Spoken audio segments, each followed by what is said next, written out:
This is Samsung's last year S24 Ultra. Just polish it, you get the S25 Ultra. Now I've been using this phone as my main phone for 2 weeks. So is this really an upgrade, or is this the most boring Ultra yet?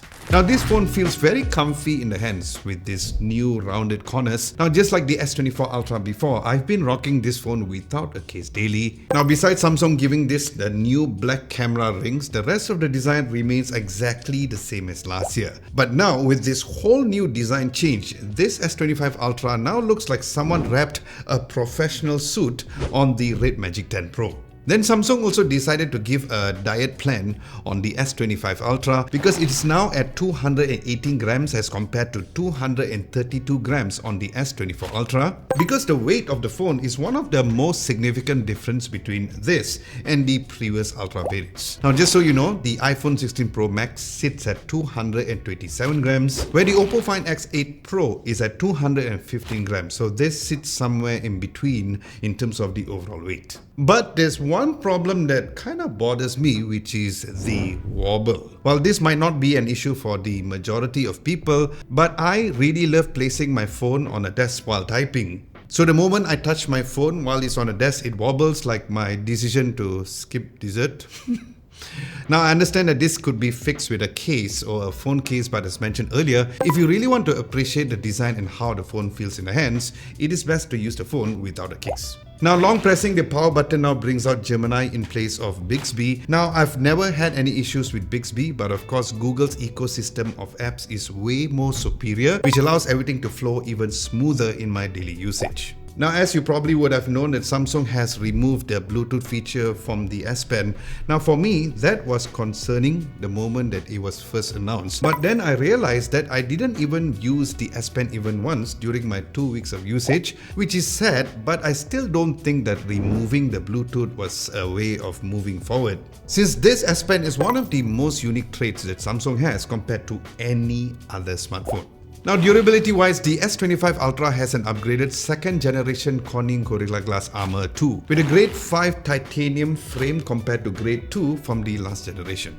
But Samsung has once again done a smart job when it comes to the display department. While the majority of the specs remain the same compared to the previous generation, but there are some very important changes. Firstly, they have increased the display size to 6.9 inches while also shrinking the phone's overall form factor slightly to make sure that it is an all-screen device. And once again, this is hands down the best smartphone display that you could ever see. The sharpness and the colors remain very true and just real, and with this sharpness and the perfection of the colors, it almost tempts me to use this display as my reference monitor for color correcting our videos. So yeah, imagine telling your clients, your video looks amazing and I color grade it on my phone.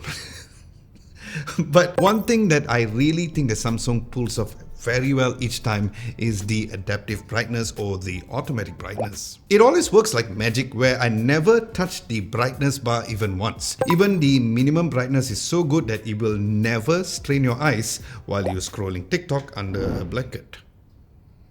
And the cherry on top is the anti-reflective display. Now I say this in my Oppo Reno 13 Pro review as well, that smartphones should adopt Samsung's anti-reflective display technology. Now since this is the 2nd generation display tech, Samsung has improved this as well, where at this point in time it almost looks like it's a matte screen. So not only you won't have any issues with outdoor sunlight, but of course in a more extreme lighting indoor environments like here in the studio. Now speaking of the outdoors, let's talk about the cameras next. Now before going into what is great in the sample photos and videos, one huge underrated improvement is the fact that Samsung has finally changed the camera layout in the camera app. Now this time around, Samsung has made the whole camera app more thumb friendly, which helps in 2 ways: to have a cleaner look of the camera UI, which now looks more minimal, and B, rather than going all the way on top or even at the bottom and going back and forth, this particular camera app can make it easy for you to have all of the imported settings handled with just one hand, since it's mainly down below.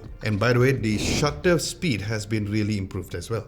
Now Samsung has bumped the ultra-wide camera to 50 megapixels compared to 12 megapixel last year. Now honestly, at first you might not see a huge difference, but when you really zoom in closer, you will see a significant amount of details as seen in this particular photos. But where you would surely see a huge difference is on the macro photography, because this is where the 50 megapixel sensor shines the best without typically having a dedicated macro lenses.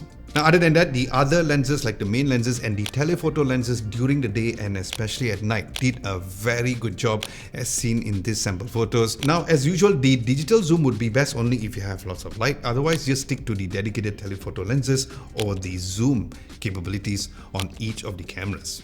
Now while the video recording both for the rear and the front cameras were great with amazing stabilization on both areas of the cameras, one huge shout out should be given to the new lock capabilities, because not only it gives you 10-bit of locked video, but it also shoots up to freaking 8K resolution at 30 FPS. And because of the improved vapor chamber, I didn't come across any overheating, and that for me was really mind-blowing, because this means that you're only limited to the amount of storage that you have in your phone, but more on my thermal performance on this phone later on in this video. Now I'm planning to do a separate video on an in-depth camera review, so stay tuned for that. Meanwhile, here's a vlogging test using the phone's front cameras for you to hear how the microphone sounds.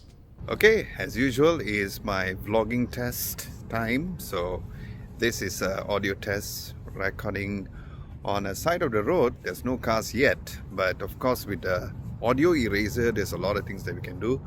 Actually, there's a car approaching right now, so let me talk over this whole entire scene and see how well it is when it comes to probably using the audio eraser right now as well. So yes, this is an audio test. Test 1 2, test 1 2. Test 1 2.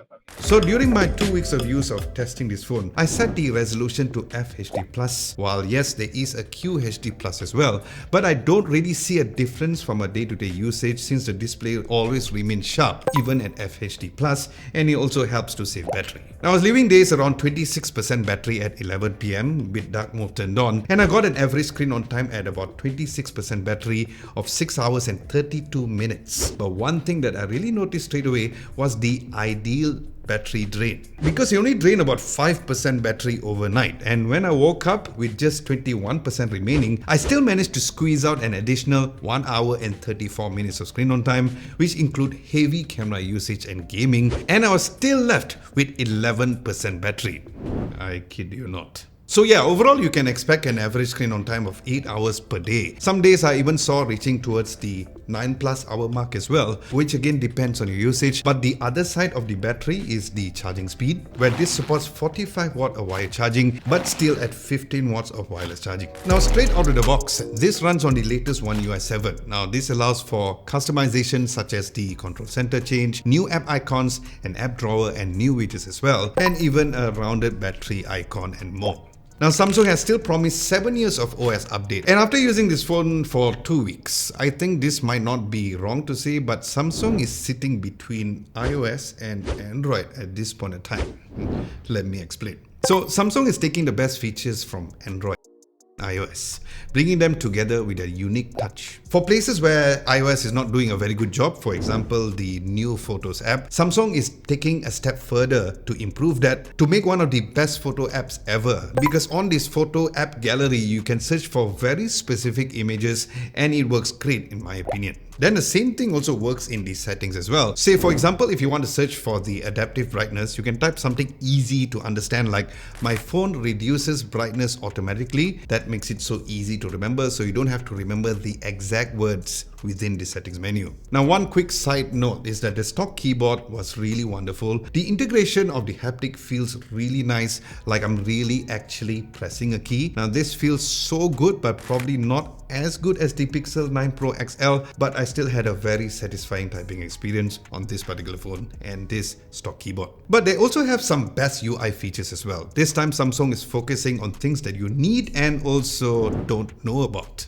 Now there's the Now bar, which is at the bottom of the lock screen. Now this may look out of place at first, but it does something very useful, and it was more useful than I thought it was. as this could pack a bunch of information like music playback, live scores, timers, and Google Maps. Now hopefully you will get integrated with some other apps soon, and while all being here at the bottom of the screen, which was such an ease to use. Then as soon as you're in or you unlock the phone, you're welcome with the new Now Brief widget, which uses AI to let you know all of the information you need. It tells the weather and also syncs with your Google Calendar as well, and also lets you know about any scheduled tasks or meetings. Now I do wish there's further integration, for example with Notion or even Todoist, but that remains to be seen or known until any further update on that. Because this might seem extra, but as someone who consistently needs to be within the team, this was a very useful information that I need to know, and it was great to have as well. Then the S25 Ultra has the same object eraser, which works best even compared to Google's own Pixel 9 Pro XL. Then there's the new Circle to Search, which now understands music or humming as well, which can help you find specific music either by listening to what's on the screen or even hearing you hum.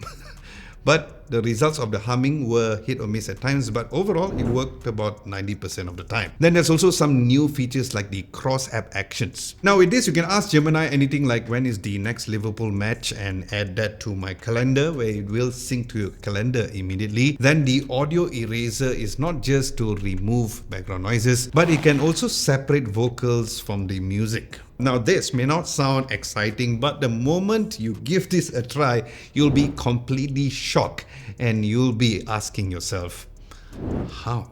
Now if you guys are enjoying this video so far, do give this video a nice big thumbs up, and a subscription would be lovely too, as we are on the way towards reaching 200,000 subscribers in this channel, so thank you very much in advance. Also, I'm planning to do another dedicated video on the improve and all of the new AI features as well, so stay tuned for that as well. So to power this whole device is the new Snapdragon 8 Elite for Galaxy, with a 40% bigger vapor chamber as mentioned earlier. Now as you would expect, there's basically no lag or stutter while switching between apps super quickly. Then gaming on this phone has been great because Genshin Impact was played at the highest setting possible. The frame rate was at 60 FPS with motion blur set to extreme without any stutters or lag. Even playing for long hours, the phone remained warm but never hot.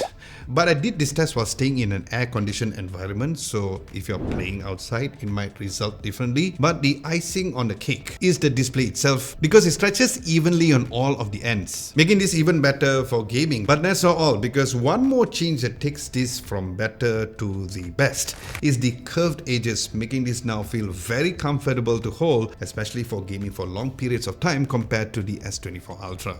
Now, by the way, if you missed anything and you want to have a written recap of everything mentioned in this video, we do have one at our website at www.adamlobo.tv, where you can check out our daily tech news over there too. Links to the website will be down below. So with this S25 Ultra, it feels like Samsung is saying, hey, here are all the areas that you told us to improve. We have done exactly that, but removing just one feature. Because besides removing the Bluetooth functionality on the S Pen, there's nothing to really complain about. So if you already have the S24 Ultra or even the iPhone 15 Pro or later, then there are just very little changes to switch to this smartphone. But if you really need an upgrade, then last year's S24 Ultra could be a steal deal for you. But who knows if the new Galaxy AI features will be coming to the S24 series, right?